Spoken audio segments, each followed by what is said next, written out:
خير البنات، كي دايرين؟ لاباس عليكم؟ كي دايرين مع الصحه؟ شخباركم؟ واش مبروكه؟ تعاودوا ان شاء الله وندخل عليكم بالصحه والسلامه وباش ما تمنيتوا ان شاء الله ويرفع علينا ربي هذا البلاء. البنات ان شاء الله بغيت ندير معكم واحد صابلي اللي كيجي رائع، كيجي زوين ساهل ماهل، صابلي عادي مقادير ديالو عاديين. فقط ضيف عليه واحد المكون في التنسيم اللي هو هادو البنات قشور اللوز. قشور اللوز بعد ما كيتيبسوا كنطحنهم نحتفظ بهم وكنسم بهم هكا حليوات اللي كيجيو رائعين فيهم البنه ديال اللوز. عندي البنات هنايا 2 بيضات اللي كنحتاج في هاد الصابلي، 2 بيضات، فانيا، انا غندير نصف العجين فانيا، معلقه ديال كريم باتيسيير، 125 غرام ديال الزبده، كاس ديال الزيت، كاس ديال سنيده، معلقه ديال قشور اللوز مطحونين والدقيق حسب الخليط. ندوزو على بركه الله نبداو العجين ديالنا. بسم الله، اللهم صل وسلم وبارك على سيدنا محمد وعلى اله وصحبه اجمعين. اللهم ارفع عنا البلاء والوباء وقنا شر الداء يا ارحم الراحمين يا رب العرش العظيم. نضيف عليها سنيده، درت هنا قبيصه ديال الملحه، فانيا، غنخدمهم مزيان حتى كيتجانسوا ليا المقادير وتذوب سنيده ونتلاقاو. بعد ما خلطت البيض وسنيده غنضيف عليهم الزبده كما شفتوا البنات. هذه طريقه مخالفه على اللي كنخدموا صابلي العادي، ديما كندوبوا الزبده هي وسنيده. هنا خدمت الزبده سنيده مع البيض، نخدمها مزيان معهم حتى كينسجموا لي العناصر. الزبده راه لينه، الا كانت عندكم ديال الكاغط لذة ولا ماماتي اولا ما غاديش تخدم لكم بهذه الطريقه، وانما غتخدموها بطريقه كلاسيكيه. كتحكوا الزبده مع سنيده هي الاولى، عاد كتضيفوا البيض.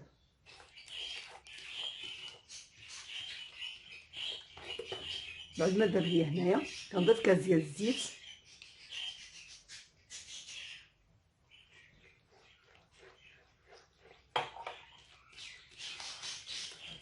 صافي كنضيف المعلقه ديال كريم باتيسيير، نضيف المعلقه ديال قشور اللوز. كتجيب لنا العجينه ماربري، كتجي مسله بحال فيها اللوز. صافي البنات غنبدا نضيف الطحين. بسم الله. كما كتعرفوا صابلي ما كنعجنوهش، فقط كنجمعوه.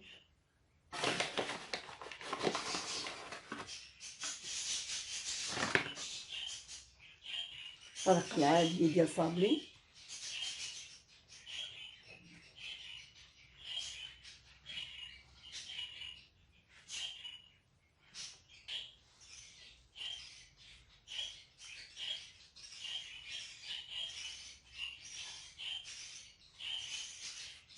صافي كنبقى ندير ليها هكا وندخل ليها الطحين حتى كتجمع ليا العجين. بعد ما جمعت البنات العجين، هذه لا تيكستور ديالها كتكون رطبه طريه. صافي غنجمعها، ندير ليها الفيلم اليمونطير، ندخلها للثلاجه ترتاح 30 دقيقه حتى لساعه، ونتلاقاو باش نخدموها. كتكون ديك الزبده شدات ولنا في راسها. انا غنصاوب عجينه واحده اخرى بنفس المقادير، الا اني ما غنديرش فيها اللوز، قشور اللوز اللي ما غنديرهمش فيها على حساب ما بغيتهمش يجيوني نفس العجين. كيجي يكون اختلاف في العجينه، وحده كتكون هكا مرشوشه وحده غتكون ليا سامبل. هانتوما معايا البنات ارتاحت ليا العجينه في الثلاجه، جبدتها طلقتها بالمدلك هنايا. عندي المول ديالي طويل، هذا المول البنات درت فيه هنايا واحد الطلقه ديال العجينه الاولى. المهم انا فرقت بيناتهم على ود باش ما يتلاقاوش ليا هاد الجناب هادو في الطياب. خليت وحده درت في وحده عمرتها وحده خليتها خاويه، غير تفاديا باش ما يتلاصقوش لي هاد الريوس الفوقانيين. صافي بطريقه بسيطه كناخذ العجينه بعد ما طلقتها بالمدلوك وقطعتها، كنديرها الوسط ديال لي طويل ونضغط عليها هكا غير باش تثبت القاعده ديالها.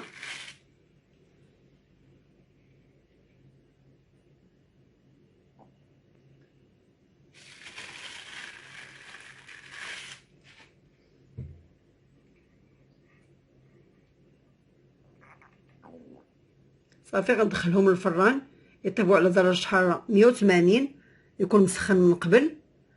كنشعل ليه الفوق والتحت في نفس الوقت. ندخلو يطيب ليا، ممكن ياخذ ديك 25 دقيقه حتى 30، ونخرجوه ونوريو نتلاقاو. انا نكمل العجينه ديالي ونصاوب نشكل صابليات الاخرين اللي غادي ندير ونتلاقاو ان شاء الله. بعد ما صوبت الشكل الاول ديال لي طويل، انا رشمت بنفس المرشم.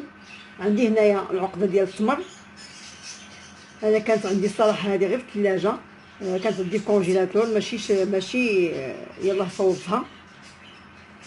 غير العقده ديال التمر زايده عليها كاس ديال الجنجلان، شويه ديال اللوز مهرمش، قرفه، شويه د المزهر، شويه ديال الزبده، وعجنتها مزيان حتى تنسجموا ليا العناصر وسط الحليوه ديالي. نجمعها هكا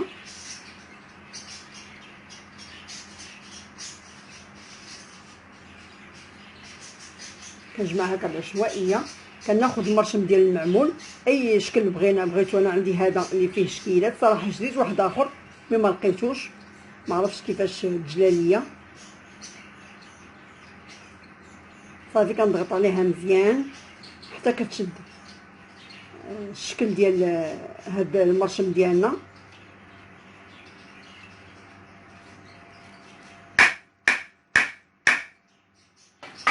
بهذه الطريقه هذه كيجينا هذا الشكل هكا. صافي كنقادو ليه الجناب من ديك الزوائد ديال العجينه اللي كتبقى فيه ونديرو في اللاطه. ما كنحتاجوش ندهنو اللاطه ما والو. ندير معكم وحده اخرى.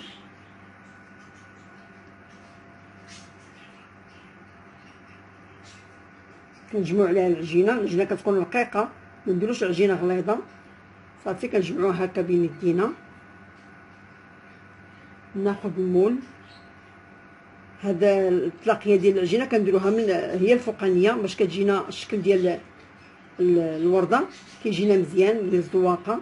كنضغطوا عليه هكا بالكف ديالنا مزيان. نجمع الجناب،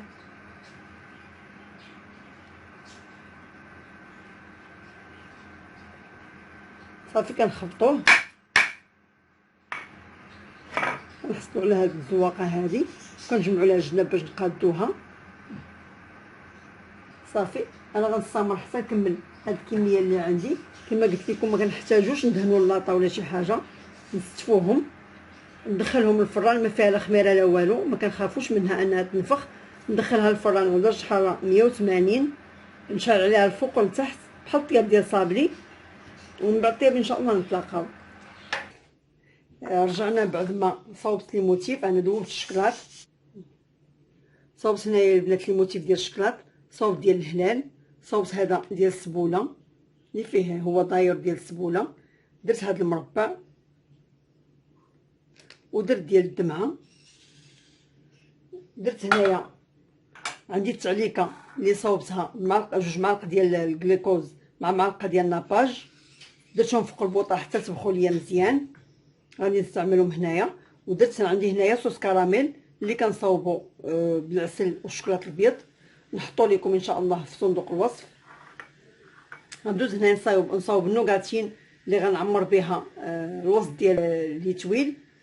عندي هنايا التمر، كميه ديال التمر حسب الرغبه. درت التمر، درت الكركاع، عندي معلقه ديال الزبده وجوج معالق ديال العسل. وغندير معاهم من بعد ما غادي يتحمروا لي يتعلك ليا هذا الخليط هذا، غنضيف لهم لي فخوي كونفي وغنضيف لهم شويه ديال اللوز. عندي هنايا اللوز افيلي اللي حمرته، غناخذ منه شويه وغنضيفو لهذا الخليط هذا بعد ما غيوجد ليا.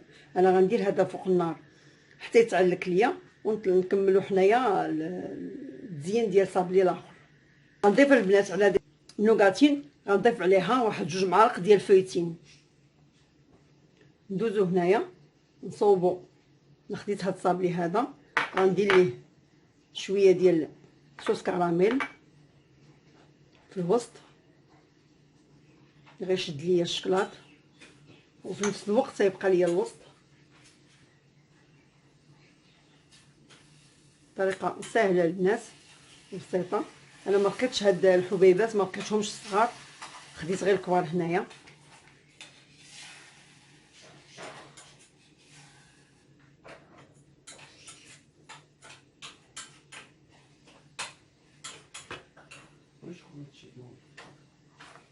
نحرك وخصو يتعلق.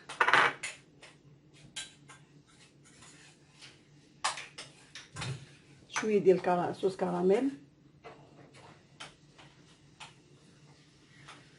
ناخد قطعه ديال الشكلاط نديرها فوق منه. ناخد حبيبات من هذا واخا جاوني كبار،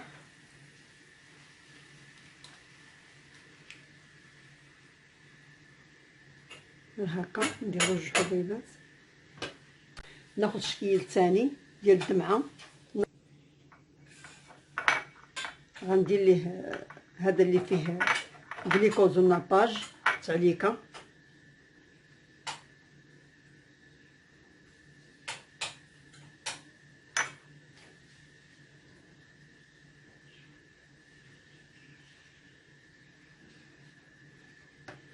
طريقه سهله البنات في التزيين، طريقه بسيطه.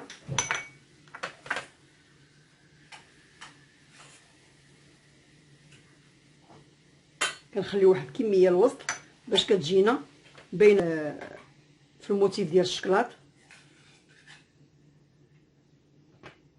ندوزو هنا نصوب هذا،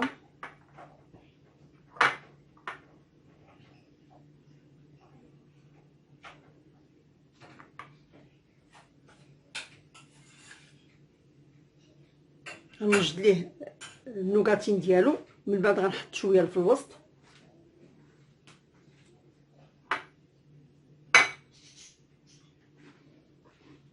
كيبقى تزيين البنات حسب الرغبه وحسب الموجود. درت البنات هنايا النوغاتين اللي صوبت، هنا باقا سخونه، ضفت عليها لي فخوي كونفي، وضفت عليها اللوز ايفيلي. لي فخوي كونفي ولوز ايفيلي. هنايا غادي ناخد صابلي ديال لي تويل اللي صوبنا، ناخد شويه ديال صوص كراميل نديرو الوسط، اولا التعليكه الاخرى اي تعليكه بغيتو ديروها ممكن، غير باش يثبت هذاك النوغاتي اللي صوبنا، كيتثبت فيها هكا، كيجي منيضر فيها زويون. ناخدو اون اوتر، ناخد التعليكه الحمراء. هي التعليكه درتوها البنات هنا، ممكن ديروا حتى ديال الكونفيتور اللي كتصوبوها بكونفيتور جاري. ممكن تاخدوا كاس ديال الكونفيتور كنديروا ليه 2 معالق ديال سنيده، ونشعلوا عليه البوطه ونخليوه يغلي مزيان. كنحيدوه ونخليوه حتى كيبرد، كنلصقوا به لي صابلي اولا نديروا به هكا تزيين ديال صابلي، كيجي رائع وكتجي فيه واحد المذاق مخالف، وكيجي حتى اللون ديالو ما كيبانش بانه كونفيتور. وديك الساعه كتضيفوا ليه الملون اللي بغيتو ديروا باش يبقى باين، سواء الاحمر اولا الخضر ولا اللي بغيتو كتضيفوه ليه. كتجي واحد التعليكه زوينه بزاف ومخالفه على الناباج والنوغاتين، وكتطلع حتى رخيصه. كونفيتور جاري كنديروا ليه هاد الطريقه هذه، ملي كنضيفوا عليه سنيده كيولي كيتعلق اكثر. انا غنستمر البنات حتى نكمل هاد الكميه اللي عندي. خديت هادو على فكره، خديت هادو درت ليهم شويه ديال النوغاتين في الوسط ديالهم هكا. غندير ليهم ندهنهم بالناباج من الجناب، وندير ليهم شويه ديال اللوز ايفيلي، ونتلاقاو البنات. بلا ما يجينا الفيديو طويل، انا درت معكم غير واحد تشكيله هكا، غير حبيبات من كل شكل ديال صابلي. غنكمل انايا التشكيلات اللي عندي ونوليو نتلاقاو البنات. بعد ما زينا الصابلي ديالنا كما كتشوفوا على هذا الشكل هذا، كيجي المنظر ديالهم رائع. ولكن البنات لقيت الفيديو ملي بغيت نمونطي الفيديو انا باش نحطوه في القناه، لقيت الفيديو ديال هاد الحلوه ديال التمر اللي درناها من العجينه ديال الصابلي. تمسح ليا. او المهم هاد الحلوه بعد ما كتخرج من الفران كتبرد، كنخليوها حتى كتبرد تماما، حتى كتبرد كنفندها في سكر كلاصي وكنقدموها بالصحه والراحه. كيجي الشكل ديالها زوين والمذاق رائع. انا ديما كنصاوب الحلوه ديال التمر، ولكن ماشي بالعجينه ديال الصابلي، كنصاوبوها العجينه خاصه بالحلويات ديال التمر. ولكن هذه المره ملي درتها بالعجينه ديال الصابلي ثقوا بيا جات رائعه، والله العظيم لا جات روعه، جات هشيشه. نتوما كتعرفوا لا تيكستور ديال الحلوه ديال الصابلي كيفاش كتكون رطبه فتيه، جات واعره ما بين القرمشه والرطوبيه. كنتمنى ان شاء الله تعجبكم وتنال الاستحسان ديالكم. هانتوما البنات كتجي فتيه ومعلكه، هشيشه فتيه ومعلكه. كنتمنى ان شاء الله تعجبكم وتنال الاستحسان ديالكم. كما كنقول لكم ديما مرحبا بكم في قناه اختكم ام سعد. ديروا لايك، بارطاجيو مع الحباب ديالكم، ما تنساوش سبسكرايب وفعلوا الجرس باش يوصلكم ديما الجديد. الى اللقاء في فيديو لاحق ان شاء الله.